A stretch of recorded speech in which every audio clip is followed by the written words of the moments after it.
All right, let's get right into it. Today, we're talking about taming a beast, one of the most powerful and, noisiest tools in the cybersecurity toolkit, Gobuster. We're going to figure out how to transform it from just a chaotic script into a real precision instrument.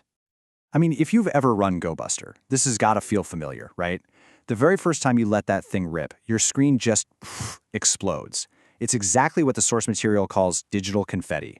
You've got thousands of directories flying by, and you're just sitting there, making it almost impossible to spot what actually matters.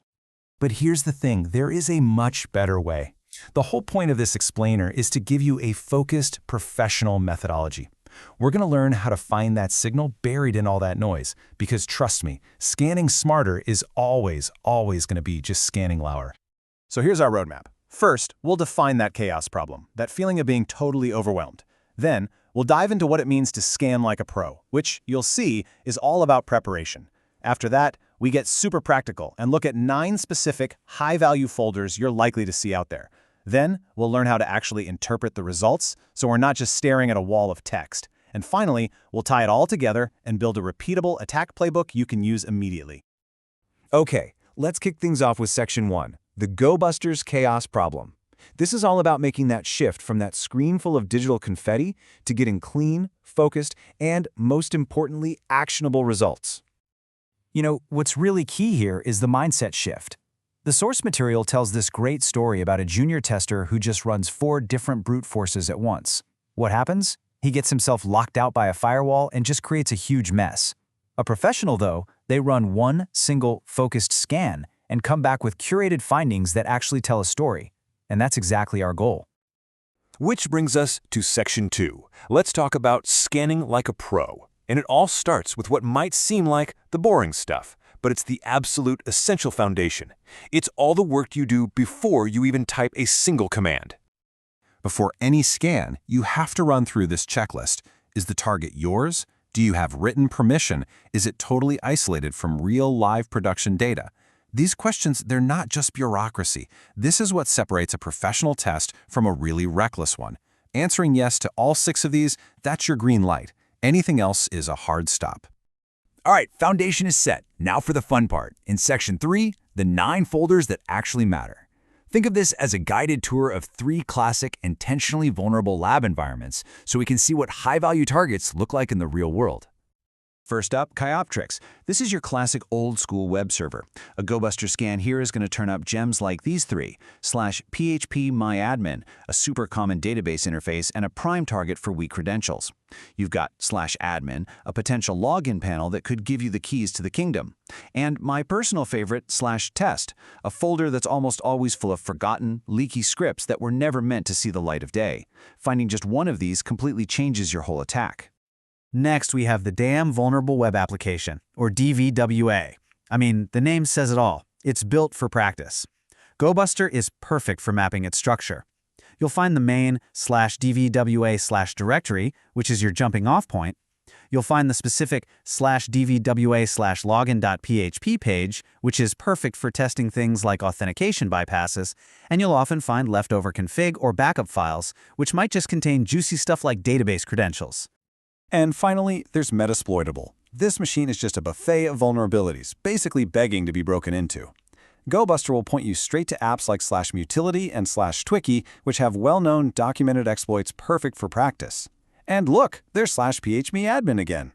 Each one of these folders is a direct line from discovery to exploitation, giving you a crystal clear path forward.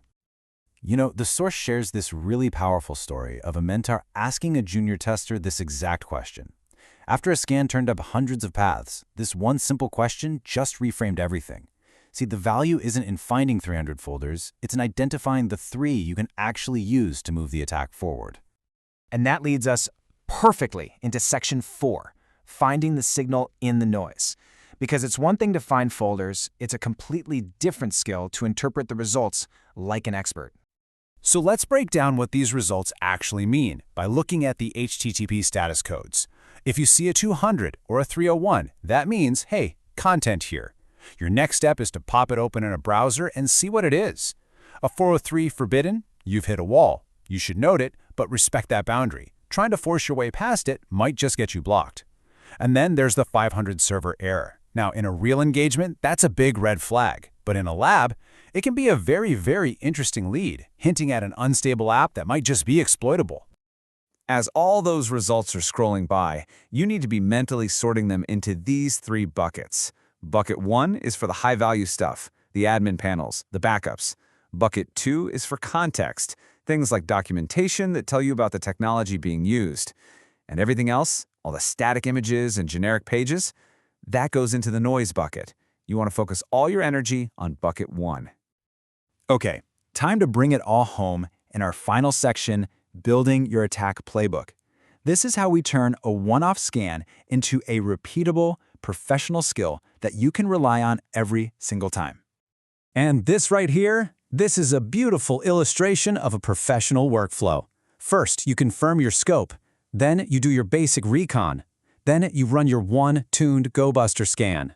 Fourth, and this is so critical, you rank the results, highlighting only what really matters. Then you form a hypothesis and attack those high-value targets. And finally, and maybe most importantly, you report your findings with clear impact and solid advice for how to fix it. When it's time to actually explain what you did, please don't just show up with a raw text file from the scan. You need to have this stuff prepared, your exact scope, the commands you used, your top findings with notes explaining why they matter, and any weird error behavior you saw. This is how you show your value.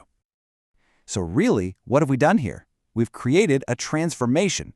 By following these steps, from scoping all the way to reporting, you take Gobuster from being just some noisy script and you turn it into a reliable, repeatable, and, let's be honest, billable skill that actually proves your expertise. And that really leaves us with one final thought to chew on. The next time you fire up your terminal and run a scan, what's it going to be? Just a chaotic burst of noise? Or will it be the deliberate, focused start of a compelling story? The choice really is yours.